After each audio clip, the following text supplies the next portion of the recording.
Okay, I was here on time, but I was outside talking to somebody. That's my story, and I'm sticking to it. Some sweet lady, because I know who it is, left a whole bunch of these up here on the table. It is the things that are in the book that we're using for assumptions, the 13 things that we're saying, these are what we're trying to prove. If you want one of them, I'm going to set them back on that back table. How's that? Nobody wants one of them after she made all those. Thank you.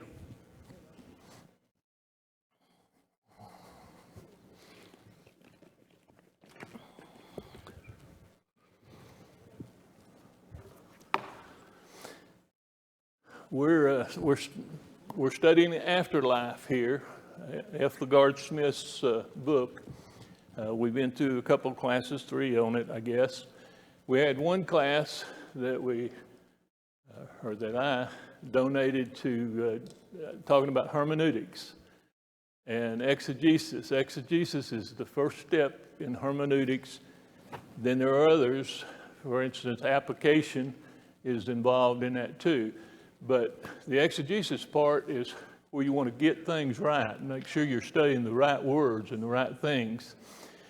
And the reason we did that is because Mr. Smith is using an exegesis pattern. And, you know, we talked about one guy had 32 principles that he followed. One had 13, I think, and Hillel had 7.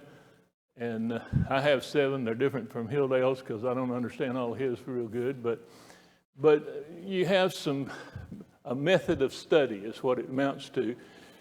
And you're going to find out, and I want you to watch for when Mr. Smith is using it. You'll find it. He'll stop on a word and give you a couple of different words for that word maybe in there. And so I want you to kind of watch for that. And if you're reading the book, you should pay attention. I got to quit waving. But you should pay attention to that. And then there will be times when he says, now the context is, anytime that happens, that's very important. Context is important in understanding what you're reading. I'm going to give you 2 words this morning, Sheol and Hades. What's our thinking on those 2 words? I know you've all heard them in the Church of Christ here. What is Sheol and what is Hades? Go ahead. Okay, hell is what he said. I can't hear you. Okay, the grave. Okay, the grave, Sheol.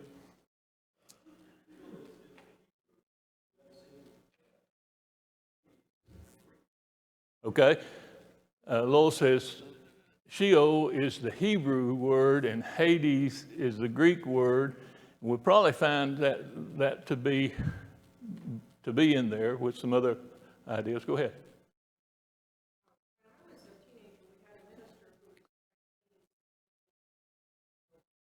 Okay. Okay.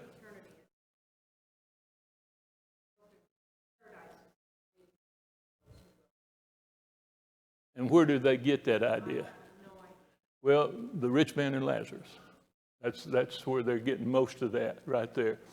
The question was that Hades was a waiting place, and that's just the idea that's out there. And that idea comes from the Rich Man and Lazarus because Lazarus was in Abraham's bosom, and the rich man was in a problem spot or something. So you remember that story.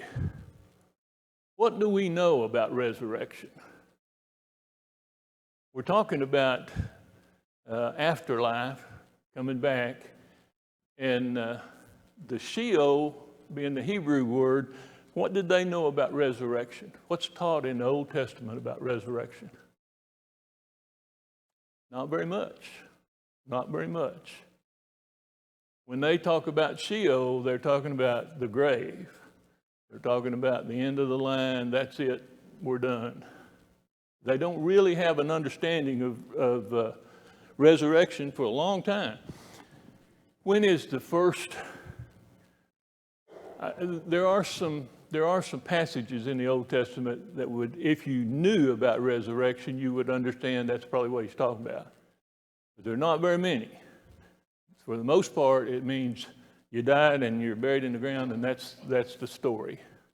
That's the end of the story. You live on through your kids. That idea, your family lives on. And you can see how they come with that. Turn to Daniel chapter 12. This I think is the first clear teaching. If I can find Daniel.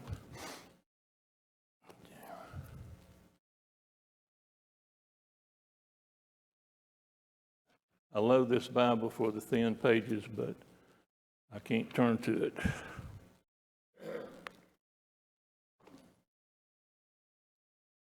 Ezekiel used to be in there somewhere. Daniel, here we go. Little thin pages, and I can't work with that. This Daniel chapter 12 is the first, I believe at least, clear teaching on resurrection in the Old Testament. At that time, Michael shall stand up, the great prince who stands watch over the sons of your people, and there shall be a time of trouble, such as never was since there was a nation, even to that time. And at that time your people shall be delivered, every one who is found written in the book. Written in the book, so there's a book somewhere. And many of those who sleep in the dust of the earth shall awake, some to everlasting life, and some to shame and everlasting contempt. Those who are wise shall shine like the brightness of the firmament, and those who turn many to righteousness like the stars forever and ever. That's a pretty good take on resurrection, isn't it? Okay. What about Hades? That comes in the New Testament. What does that have to do? He said the gates of Hades would not prevail. Okay. Wasn't Hades at that time when the Greeks thought he entered after he died? Okay, now the Greeks thought a lot of stuff. Yes, that's one of them. There's multiple ideas in Greek folklore about that as well. In Psalms 49 and 10 to 12, wise men and the fool both die like the beasts that perish. Psalms 89. What can man live? This is my writing, so it's hard to read. What man can live and not see death? Can he deliver his life from the power of the grave? The power of the grave. 1 Samuel 28. I don't have the verse. Saul calls up Samuel in this passage from the lowest parts of the earth. That's one of the meanings of the grave or Sheol. Their idea, it was the lowest part of the earth. You're down at the bottom. And that doesn't mean Australia. That means you're buried deep in the earth. The lowest part of the earth. Tomorrow your sons will be with me. Saul had called up Samuel, and that's the story. Samuel will come up from the grave. Don't know how that happened, and I can't explain that. But Samuel was a little disgusted with Saul and says, tomorrow your sons will be with me down here, wherever he is. Ezekiel 31:14. For they have all been delivered to death, to the depths of the earth, among the children of men who go down to the pit. That's the Sheol part. Job 10, there's no light there. Even the light is like darkness. The Rich Man and Lazarus is Luke 16:22 and 23, and that's when Hades, and it talks about being in Abraham's bosom. Then in Matthew 16:18, on this rock I will build my church, and what? The gates of Hades will not prevail against it. So the thinking was out there a long time ago. They didn't understand Sheol really, other than just death. Hades, mixed understanding, beginning to understand. And we're picking up to see what we can get. And what he's doing, Mr. Smith is doing, is he's taking us through a pattern exegetically that leads us to make our own decisions on this. The afterlife assumptions that we talk about. I'm going to read these to you again because I want you to be well aware of them. And the sheets are up there. Maybe they're up there. But I want you to be thinking about these all the time. I'm going to read them every Sunday. The number one, afterlife assumptions. And this is LaGard Smith. The first one was that human mortality is not the result of sin. Human mortality, we need to be thinking, what does that say? Human mortality is not the result of sin, but is reflective of man's having been created of dust and made a little lower than the angels. That's the first one. And as we go along, we should be starting to have some answers for these. The second one is that before the beginning of time, God envisioned an eternal relationship with humankind in his own heavenly realm before the beginning of time, never intending that man would live forever on this earth. That was he never planned on that. Number three, by creative design, therefore, death is the birth canal leading from the womb of life on earth to an immortal life in heaven. We're mortal on earth, immortal in heaven. That man's sin brought about spiritual death. Spiritual death. Putting in jeopardy the eternal life which God desires for every person. That number five, just as spiritual death entered the world through Adam, spiritual life has been made possible by the atoning death of Jesus Christ. Number six, that when physical death occurs, the earthly human body disintegrates forever, never to be reconstructed from the dust to which it returns. Number seven, that upon death, man's innermost essence, known variously in Scripture as soul or spirit, rests in the waiting room of Hades and / Sheol, he puts, until the simultaneous resurrection of both the righteous and the wicked.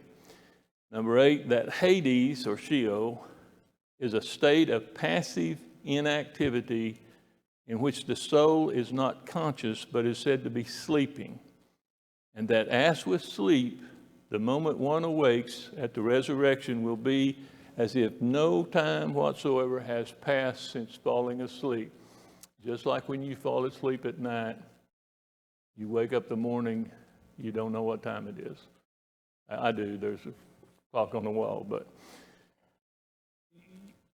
when you die, there's no time passed until you're resurrected or till the Lord comes.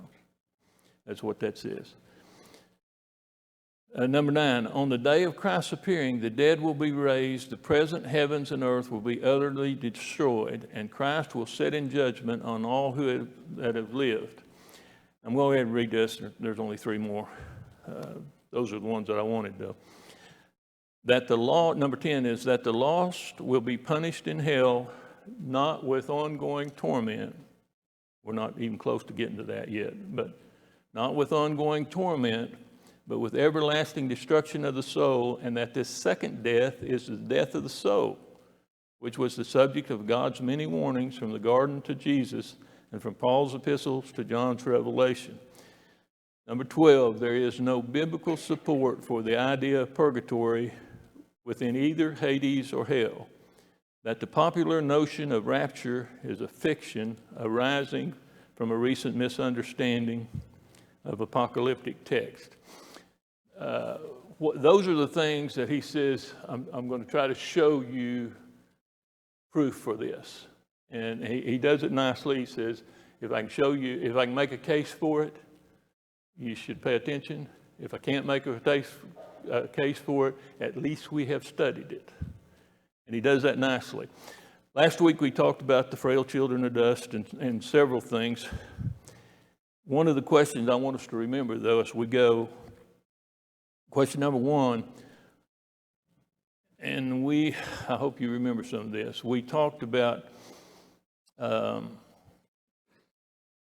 just mankind and the Genesis chapter where we're going to dust to dust, and you're going to eat bread from the ground because you sinned, you did what I told you not to do, and here's the punishment.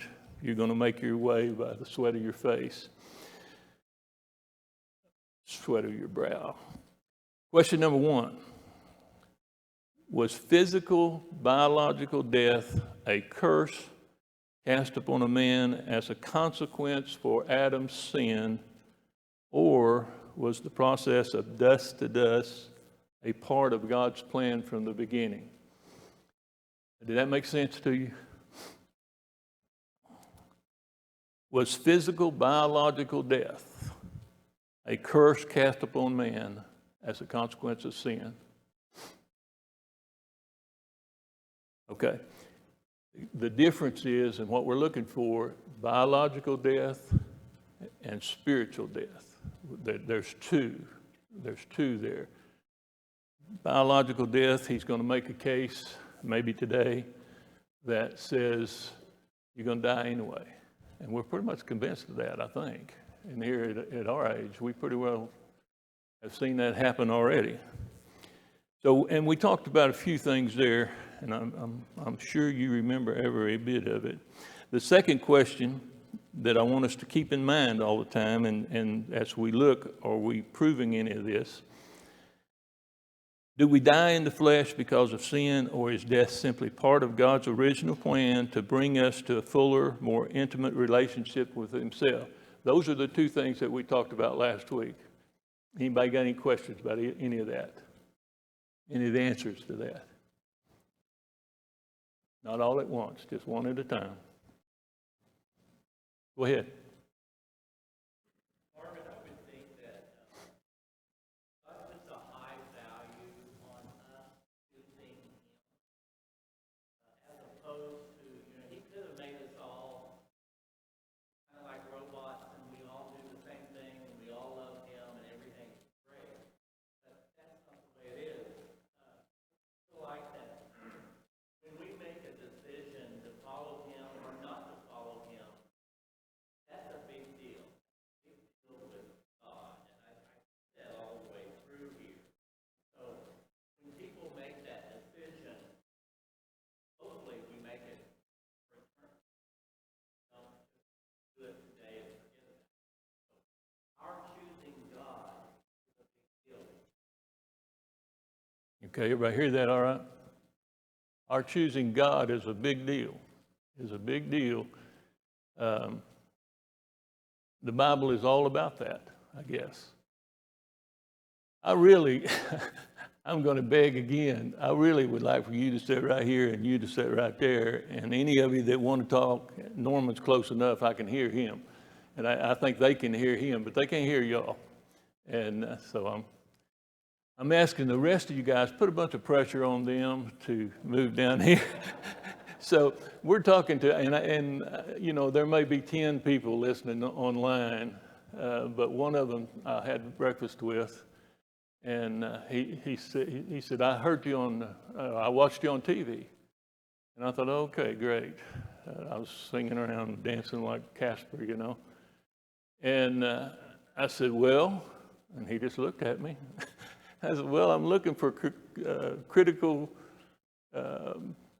I want you to tell me what's wrong with it, what we need to do, how did it go, and all of that. And he says, well, I can't hear the questions. He said, I can hear sometimes your answer, but sometimes the answer is there somewhere else, and so I can't hear either one of them. So I've got to get used to repeating the question and repeating the answer. And I don't have that kind of memory. So any of you that would like to, I would like for you to sit right there, and then I can be close enough to you so you can hear. Does that make sense? So the rest of you, are you going to put pressure on them like I'm asking you? Norman's close enough because he can hear you. But anyway, that's my beg to you.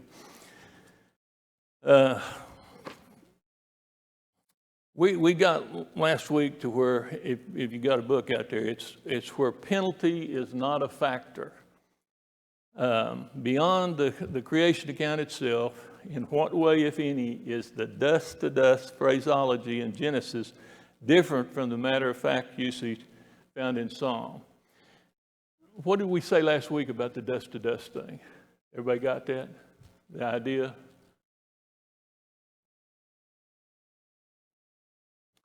I didn't get it first go around, so we're going to repeat a little bit of stuff.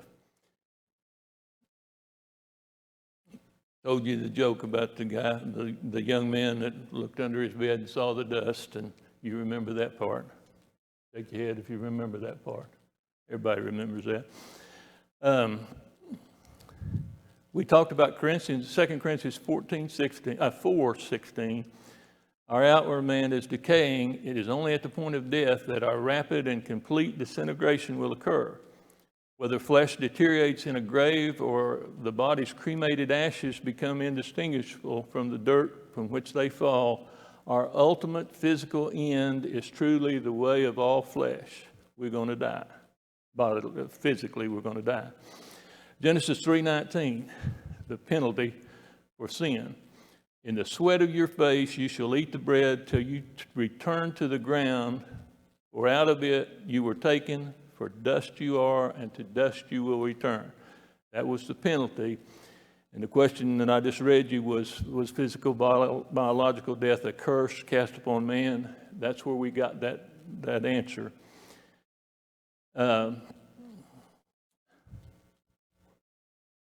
We talked about Romans 5:12. Through one man sin entered the world, and death through sin. And death spread to men because all men sin. And I think that should read all mankind sin, because you ladies are just like the rest of us. We're all sinners. And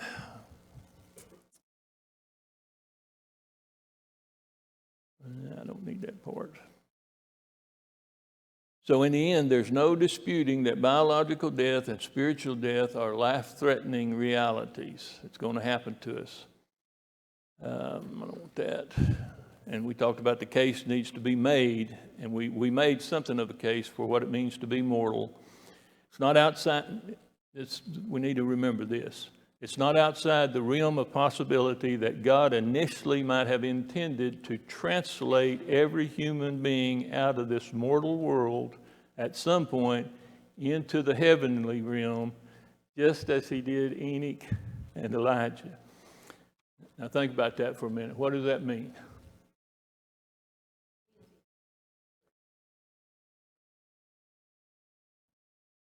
That means he would have had to change his original plan. Okay, good point. Good point.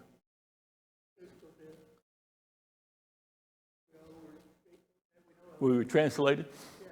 Okay, he says that we would have no physical death if we were translated. As far as we know, that's the only two, right? Enoch and Elijah, as far as we know. That's the only two that in the Bible that talks about going that way. So that's not a good odds for us to deal with. It says, if indeed death was meant as a necessary penalty for sin, then it hardly seems likely that either Enoch or Elijah would have been translated, presumably because neither of them were sinless. If all men have sinned, then the fact that they were translated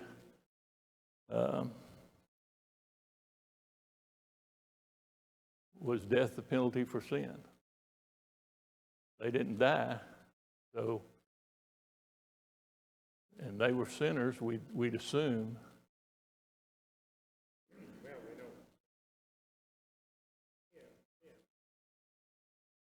Okay, so God overlooks sin to some extent.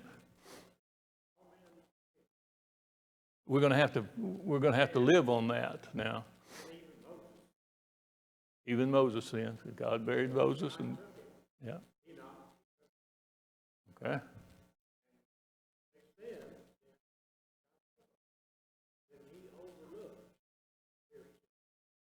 Okay. Okay. And so will that be true in all Old Testament for all people for all times?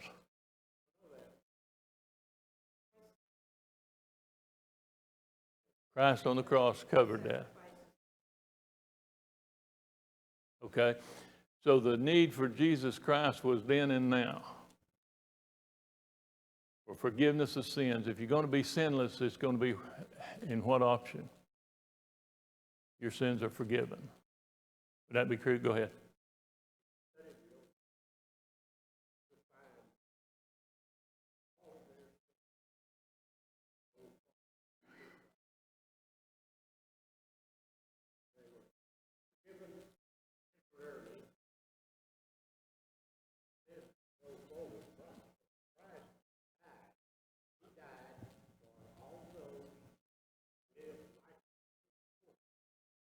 But where are they?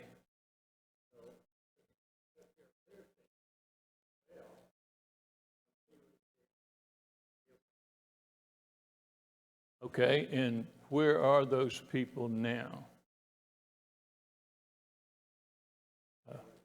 They're still waiting. Chime in anytime you want to with anything you want to. We're searching for truth. Go ahead.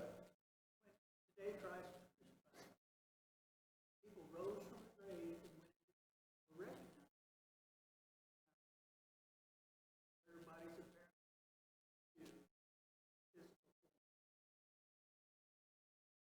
Okay. I'm going to hold that thought, but go ahead. Go back. Did you have something you want to say, Lord? Okay, go ahead.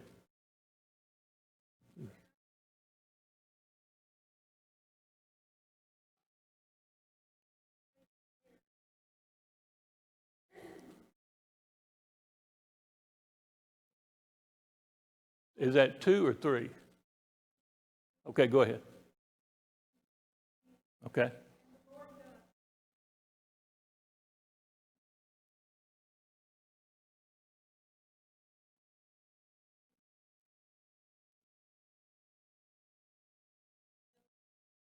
Okay. When you eat it, you will surely die.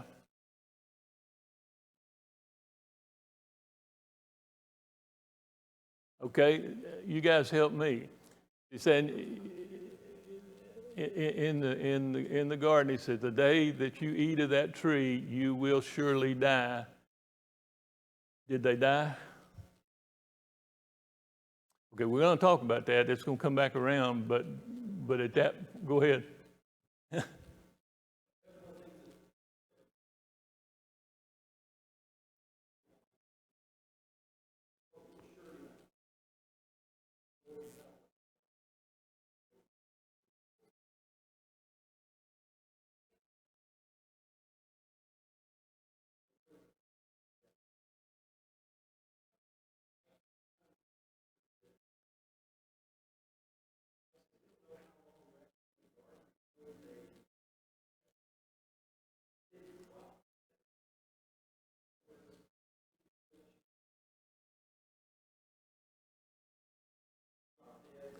Now you're getting out there where I can't get you back.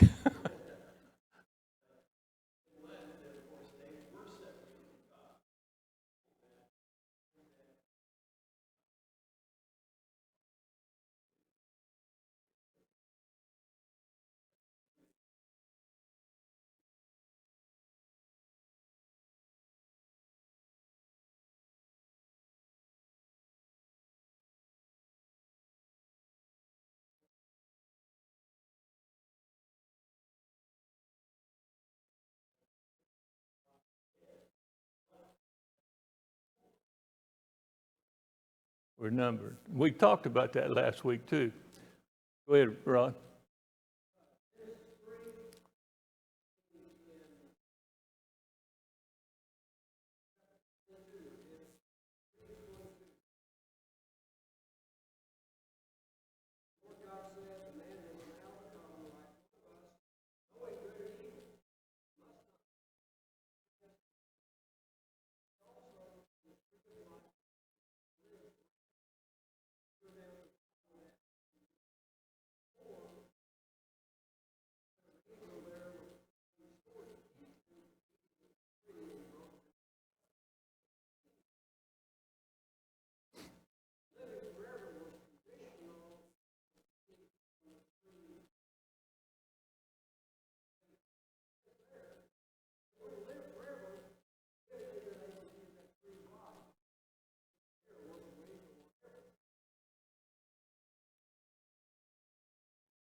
Okay? And is there still opportunity? We still have that opportunity.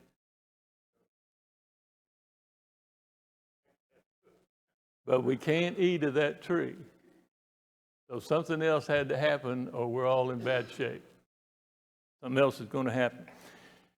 Just along that line, last week we talked about where did we get the idea of punishment? And I'm going over the same things we did last week, but because I have to go over and over it to get it in my mind straight because it's different than what we think. Support for the traditional understanding of death's origin and meaning is partially drawn from what appears to be the penalty clause in chapter 3. Remember that last Genesis chapter 3? From dust you are, and to dust you return. Given the extraordinary nature of Adam and Eve's existence in the garden, remember that? They were talking to the snakes and stuff. Any understanding we might gain from their experience must surely be conditional. But the context of that statement certainly appears to be concerned with manly sweat and menial labor, manual labor. He says menial, I'll say manual labor. Not death. That was the punishment for what they did, was they had to work for it. They had to work for their living. They couldn't just eat of the tree of life and go on. They got kicked out. So if they were going to survive it all, they were going to plant the gardens and eat the fruit. And I don't know how they did all that. Don't know the answers to that. But that was the penalty. They were kicked out of the garden. Cursed is the ground because of you. Through painful toil, you will eat of it all the days of your life. You're going to work for what you eat the rest of your life. And that comes down to us. We're not any different, are we? If anything, those closing words, which were all the days of your life, would suggest that man's life on earth was intended from the very beginning to have been, to have had natural temporal limitations. That man's days on earth are numbered appears in this verse merely to be assumed as a matter of fact. It's always that way. It was always that way. Man's days on earth. The same assumption seems to be reflected in the parallel structure of Genesis 3:18, next verse.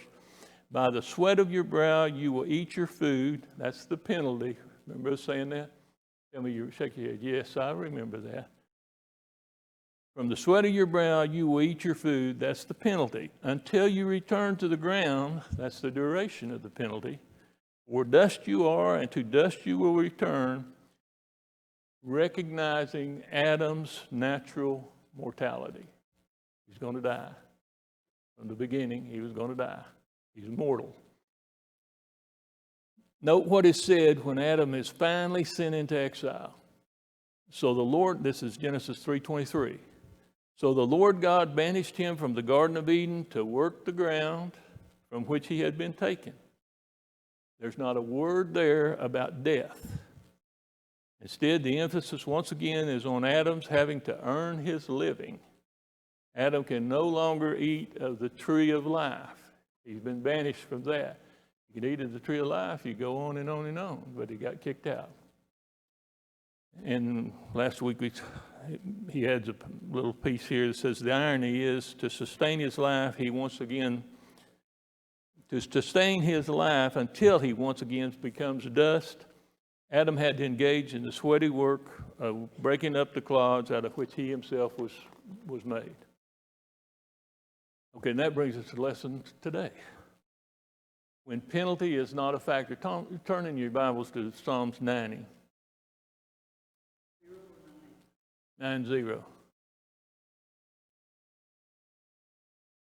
90. Beyond the creation account itself, in what way, if any, is the dust-to-dust phraseology in Genesis different from the matter-of-fact usage in Psalms 90? What we just talked about, and now we're going to read Psalms 90 and see how does this relate to that.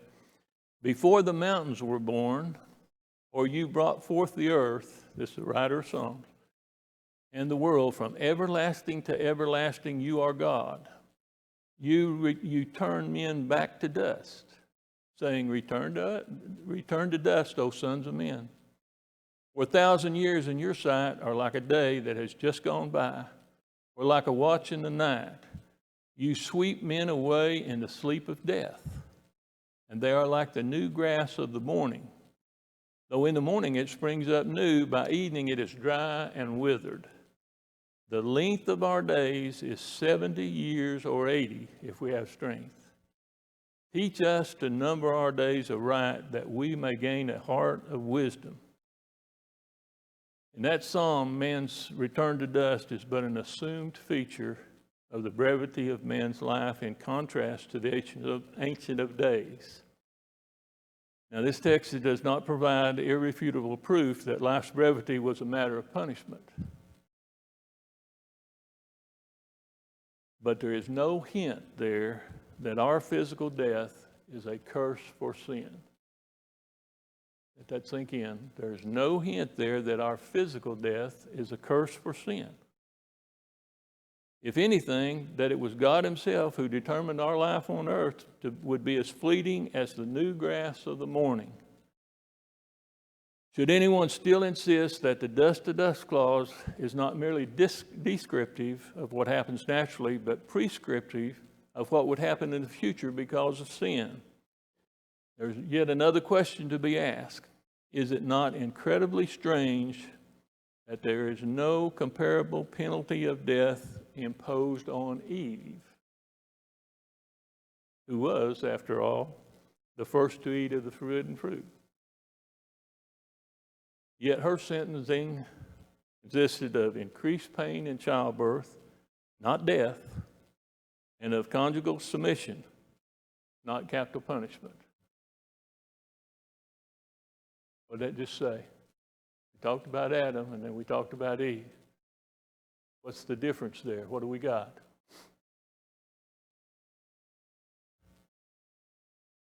Hers was different than his. The next title to the next paragraph in his book is Overtime, Not Sudden Death. Which brings us back to the first of two primary proof texts in favor of the traditional view, the one we hold. The warning itself, which God gave to Adam: you must not eat from the tree of the knowledge of good and evil, for when you eat of it, you will surely die. You just read that to us. As several translations indicate, and the New King James is one of them, the original text implies an even greater immediacy of punishment, saying, in the day you eat of it, you shall surely die. In the day. Taken literally, of course, that never happened. I'm just reading his words to you. Taken literally, that never happened. Unlike Ananias and Sapphira in Acts chapter 5, neither Adam or Eve dropped dead there on the spot or any time soon after. Adam lived to the ripe old age of 930 years. Don't forget that. It can be argued quite legitimately, of course, that Adam's eventual demise is a death which never would have happened but for the sin in the garden. That the penalty was attached at the moment of sin, but the execution of that penalty followed 930 years later. So that can be argued legitimately. He's not going to go with that. 1 Corinthians 1:18, for the message of the cross is foolishness to those who are perishing, but to us who are being saved, it is the power of God. That verse suggests an intriguing parallel with spiritual death, which where Paul uses the word perishing in an ongoing, continuing sense, as if to remind us that just as salvation remains an ongoing process for those who are already saved. Let that sink in. Death, too, is a process. However, the first objection surely has to be that with each passing year of additional life, the sting of death was further and further mitigated. For those of us living in the area of 70, that's us, Adam's prolonged lifespan seems generous indeed. hardly resembling anything like punishment. What did you just take all that to mean?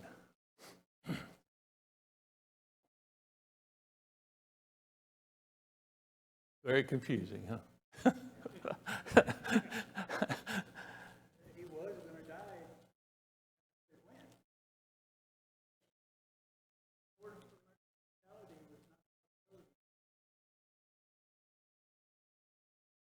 Immortality was not a possibility anymore. Rod?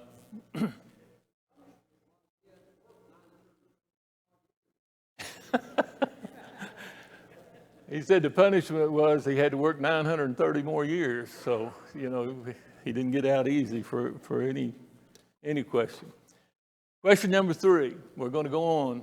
I know that's it's hard to grasp the first go around. I read this book 5 times, by the way, because I didn't get it on the first go around. I didn't understand it, but I want to get a little further than in this, and then we'll probably go over it next week. Yeah, go ahead. Pardon me? Understand he has said, if they had not eaten the tree, they would have died physically. Not spiritually. Would we be in that same position? Is that what he is saying? I think that's what he's saying. He's starting to say it. He's going to make a case for it differently than just the way you repeated that.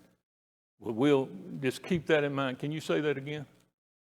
All right, wait a minute. Now can you say that again? I was saying that according to him, if they had not eaten of the tree, they still would have died physically at some point, but they would have, spiritually, they'd still be alive, spiritually. So that puts us in the same condition. We would be here for a while and die physically, but we would not die spiritually. Okay. Anybody got a question to add while he's here? All right, go ahead. We have no idea. Louder. We have no idea whether God approved or forgave them of their sin by eating it. Okay. We don't know. Okay, we may know, but okay, for the moment. For the moment. Go ahead. From the beginning. Loud. All right. From the beginning, Christ's death on the cross was the plan. So it's not like God looked down and saw Adam and Eve sinning and said, oh darn, we have to make a plan for that. You think he knew from the beginning what he was doing? Yep. She thinks God knew what he was doing in the beginning.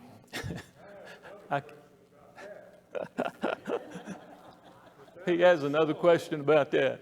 If that is so, why did God wait so long to send Jesus?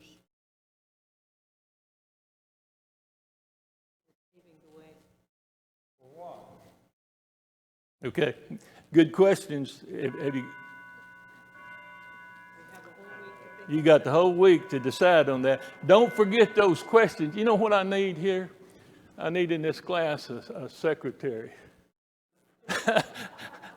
I don't care who it is. I need somebody to write down the questions that are asked. Who'll volunteer to do that? And you volunteer. You come up here. I need somebody to write down the questions. I mean, that's real important because we're going to lose those questions because that. Marvin, it's online. We can go back and listen to it. Yeah, but I like to go home with them from here, and I hate watching me online. I despise that. Have them text the question. They can't remember the question that long. They'll lose the question. I still want a secretary to write down the questions in here and sit right there. Or I don't care where you sit. I'll repeat the questions. I wanted to go one little bit further. We're going to start right back here. there's a really good thing coming up, and to me, it ain't coming up right away the way we're going, but there's a really good thing that comes out of all of this when we get to where we understand it, and you don't understand it the first go around through. We're not that good, and even reading it, like I said, I read it 2, 3, 4 times, and now I'm on the 5th or 6th time. I need to apologize for Joe Wallace for making fun of him up here in the class, walking all over the place, because I just did the same thing. It's okay. Really good thing coming up. And we probably will get to it next week, but it'll give you a whole different perspective on life and death than what you're probably holding. Appreciate you guys for the good questions. I guess I'm done. Am I done? Was that a second bell? Okay. What would I want to say? Well, next week, we're going to start with the question, do plants and animals die because of sin? And before you just think about it this week. Do plants and animals, what is today, 6/24? 6/20.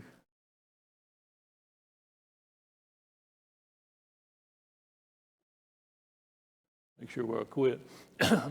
Do plants and animals die because of sin, or is it just humans?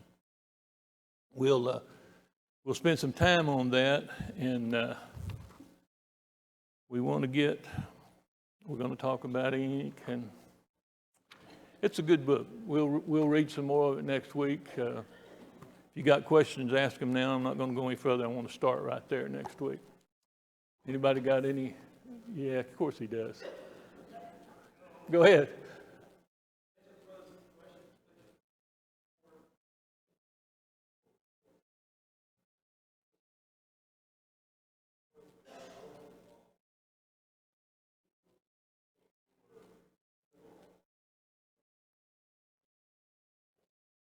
Sons of God.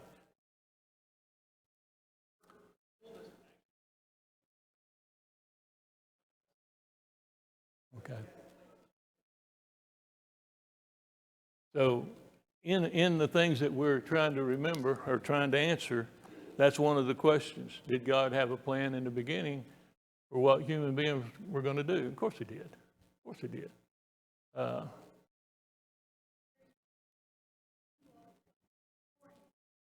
Okay.